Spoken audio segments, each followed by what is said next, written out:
Hello bakunzi ba RW-KIGALI TV, amakuru yanyu nizere ko mumeze neza. Rero urujijo ku nyubako ya Kanye West yaguze hafi ya Kim Kardashian, hakaba nta n'inyoni ihatamba. Umuraperi rero utunze agatubutse Kanye West ahantu yaguze inzu hegeranye naho Kim Kardashian n'abana babo batuye, akabikora agira ngo ababe hafi, anareshya Kim wahoze ari umugore we. Kuri ubu rero nta n'inyoni ihatamba, ibibazo byibazwa bikaba bikomeje kuba byinshi.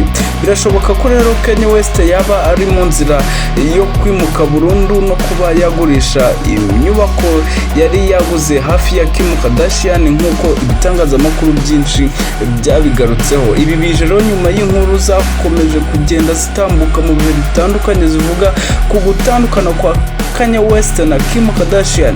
N'ubu rero kandi izo nkuru zikaba zikivugwa, harimo nivuga kuri iyi nyubako. Kanye West rero mu gihe yaguraga iyi nzu byari mu buryo bwo gukomeza kuba hafi y'abana be no kugerageza kureba ko yakwiyunga na Kim Kardashian, nyuma yo kugaragaza mu bihe bitandukanye ko yicuza kuba yaratumye batandukana n'isegonda na rimwe. Iyi nzu Kanye West yari yaguze bigaragaza ko ikeneye kuvugururwa, ntiramenyekana niba ari byo arimo cyangwa yaba agiye kongera kuyigurisha